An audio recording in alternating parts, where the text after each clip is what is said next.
Hi guys, it's Ben Heath from Lead Guru, and in this video I'm going to talk about Facebook ads versus Instagram ads and which is best for 2020. Which platforms you want to put most of your efforts into in 2020. Now obviously when I say which is best, I'm talking about where you can get the most conversions, where the best cost per conversion is, because obviously that's what you guys really care about. And I'd recommend you stick around to the end of this video because I've got a couple of free things I think you're going to find really interesting, so make sure you stick around to the end for that. But in terms of the two platforms, Facebook ads versus Instagram ads, so I recorded a video with the same topic in 2017, but these social media platforms are changing so fast, their user base, the demographics of their user base changes all the time, and that obviously means that the value to us as advertisers changes as well. So it's very important to do an updated version of that video because my recommendation is going to be quite different from what I said then. So 3 or 4 years ago, you would have had the vast majority of Facebook ads experts basically saying, when you run a Facebook ad campaign, turn off Instagram as a placement option. Just focus on the feeds. It was all about desktop right column ads at the time. And that was effectively the focus. The logic behind it was that people on Instagram are a younger demographic. They, Instagram will give you poor quality traffic. They're not really interested in purchasing. They just want to have a look. It's not that sort of platform, etc., etc. So that's what was talked about in terms of the value of Instagram, and it was really seen as, Facebook's sort of useless younger brother when it comes to an advertising standpoint. That has definitely changed. So the demographic of Instagram has definitely changed as more and more older people have joined the platform. I don't know the exact statistics, but I'm 100% sure that, let's say 4 years ago, Instagram's demographic profile was a lot younger than it is now. There were probably predominantly people in their 20s and a lot of creative types using Instagram. Now there's all sorts. There's business owners looking to drum up business via Instagram in their sort of 30s, 40s, 50s, even 60s on the platform. And of course, those people, the older demographics, people in their 40s, 50s, 60s, have a lot more purchasing power. They earn a lot more than younger people on average. They've spent, many more years accumulating money, so they're able to afford products and services that are being advertised to them, and their value is much higher than those younger demographics as a result. And we see that reflected in the results when we run ad campaigns across both Facebook and Instagram. So Instagram has definitely, over the last 3 years, been really very quickly catching up with Facebook. Very, very quickly catching up with Facebook. And what I mean by that is catching up in terms of a conversion volume standpoint. So when we run Facebook ad campaigns, we usually see somewhere around a 60-40 split. If we use automatic placements and advertise on both Facebook and Instagram, we usually see a 60-40 split. What I mean by that is you're going to see around about 60% of your conversions come from Facebook, around about 40% from Instagram. In terms of the cost, they're now going to be virtually identical. So a couple of years ago, you may have seen much lower volume from Instagram, perhaps only 15-20%, but the cost was going to be lower because there was less advertiser competition.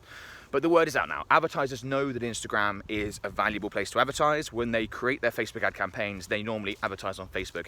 And on Instagram, they're not just purely focusing on Facebook. So the cost of advertising on Instagram has gone up with the increased competition.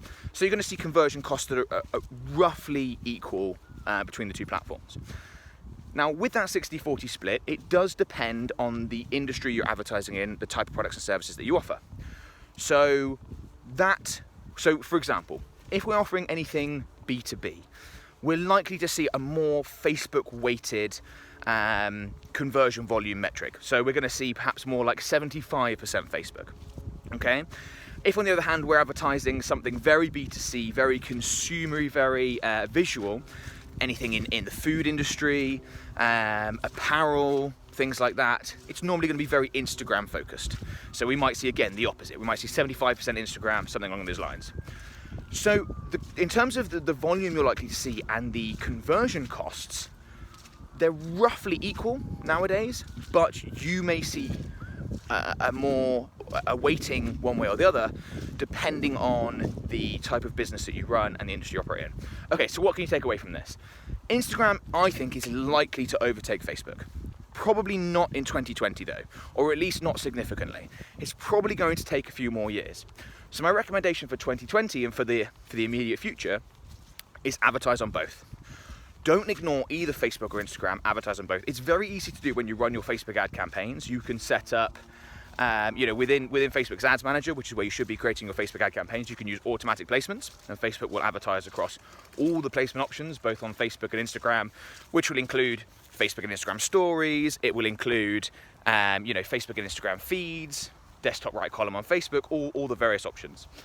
So that's one thing I'd recommend, or at least if you're going to be more selective with your placements, don't neglect Instagram feeds and don't neglect Instagram stories, because they can deliver, large conversion volumes now and at a very reasonable cost, okay? Looking at one thing I will mention on that is that you might need to adjust your creative to be able to suit the various Instagram placements. So obviously, if you've got videos longer than a minute, you're not going to be able to play them on the Instagram feeds. If you've got videos longer than 15 seconds, you're not going to be able to play them on Instagram stories. Now, of course, there are times where you need to have videos that are longer than that, because whatever it is you're talking about requires extra time to explain it or demonstrate the product or whatever it is you're looking to do in your ad. But where possible, if it's not going to compromise the quality of the ad and the message you're trying to get across, have some Instagram-friendly creative options. So can you create a 12-second video instead of a 35-second video so it can run on Instagram stories? Can you create a 45-second video as opposed to a 1-minute 10 video so that it can run on the Instagram feed? Okay, so that's one thing I would strongly recommend. Now, looking at the long-term outlook for these two platforms, what do I think is going to happen, and when do I think there are going to be sort of bigger changes? So I do think that Facebook as a platform at some point is basically going to die. So there's been quite a lot of studies on this, and one of the conclusions that's been drawn is that people do not join social media platforms that their parents are already on. Okay, so when I first joined Facebook, I was still at school, and the vast majority of Facebook users were either at school, they were teenagers, or they were, in their early 20s at university or something along those lines, okay? So lots of people joined Facebook, their parents weren't on it, they could get up to all sorts, post it on Facebook, their parents didn't see it, and that was absolutely fine. But people don't join social media platforms their parents are already on. The kids today that are turning, let's say, 11, 12, 13, is probably the sort of age that most people get into social media. Their parents are on Facebook and have been for probably over a decade. They don't want what they're doing to be posted on a platform where their parents can see it. So they're not going to join Facebook, and that's what we see. So Facebook has, particularly in the more mature Facebook markets, so that, the Western Facebook markets, Europe, North America, etc., you don't see teenagers joining Facebook. Now, if you don't have teenagers joining Facebook, the demographic is just going to get older and older and older as time goes on. And if you don't have those newer people coming in at the lower age ranges, eventually it's going to die. But that's going to take a very, very, very long time, okay? Because if people are aging out of the platform, that's obviously a process that's going to take decades. It'll probably be faster than that, because social media tends to be faster than just about anything else, but it's likely to be a process that's going to take a long time. And people of my sort of age range are likely to be kept on Facebook, not fully switch over to platforms like Instagram and stuff like that, because of the sort of social group aspect of it. So for example, my wife plays netball and all her teams are organised through Facebook as a platform. Because they're organised through that platform, that sort of drags her back. Even if she wanted to move away from Facebook, she just wanted to focus on Instagram or another platform, it's very hard to do, because if group things are being organised, which they are for a lot of people through Facebook, a lot of communities, sporting clubs and things like that, it's very difficult to fully move away from it. So I think that at some point Facebook's going to start becoming a lot less valuable to advertisers, but it isn't going to happen for at least a decade in real sense. It might drop off a bit over the next sort of 5 years, but I think it's going to be at least a decade before we see a sharp decline. Because remember, if the age demographic increases, let's say in 10 years' time there aren't that many people on their 20s on Facebook, but people on their 30s plus are all on Facebook, those are still very valuable demographics to be advertising to. These people have a lot of purchasing power, a lot more so than the younger demographics. So where we see social media platforms like TikTok coming through, there's a lot of teenagers right now on TikTok, very active. But as a platform, it's not very valuable to advertisers because there's not a huge amount of purchasing power among the user base. These people can't afford to spend a lot of money on products and services because, they're sort of 16, 17. Whereas a 35-year-old or a 48-year-old, on average, is going here to spend a lot more and a lot more valuable to advertisers as a result. Instagram seems to have a lot more longevity to me. There's still a lot of organic reach on Instagram, so a lot of business owners are moving to Instagram because they realize that they can reach people without having to pay for it, which on Facebook has all but disappeared.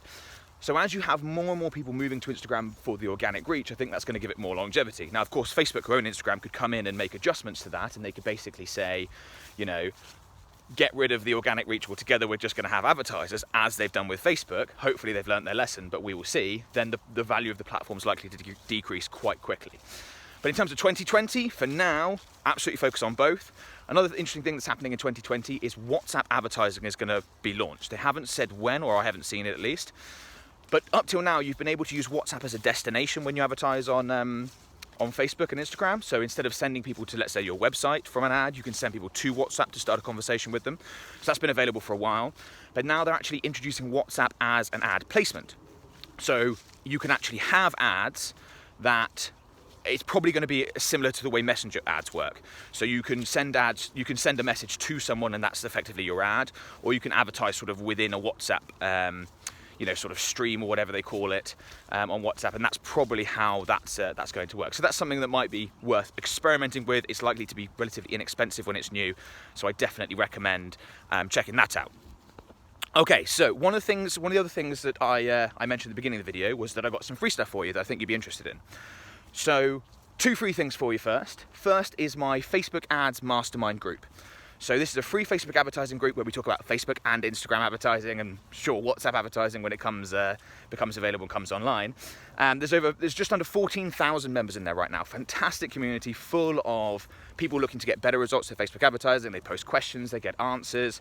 There's lots of experts and agency owners in there like me who are more than willing to help out and provide advice.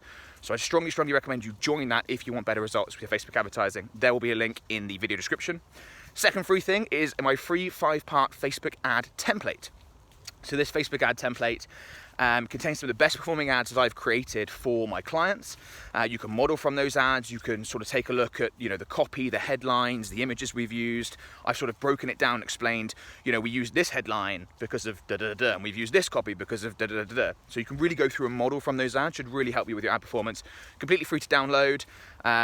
Again, there'll be a link in the video description. And then finally, if you are looking to advertise on Facebook or Instagram, or you are advertising on Facebook and Instagram, and you're looking to get better results, well, my company, Lead Guru, is a Facebook advertising agency, and we can run those campaigns for you, okay? So if you're looking for better results with that platform and you're spending at least $3,000 a month, I'd love to have a conversation with you where we can discuss how our services work, how we might be able to help you get better results. Again, there'll be a link in the video description that'll take you through to my website, and you'll be able to apply for a free strategy session with me there. So free 30 minutes to basically, as I said, discuss our services, discuss your business. I can get a really good understanding of what you do, and then we can obviously talk about how we might be able to help you get better results. Okay, if that's been useful, if that video has been helpful, please subscribe to the channel for more Facebook and Instagram advertising related content. Please give it a thumbs up and don't forget to comment below. Thanks a lot, guys. Bye-bye.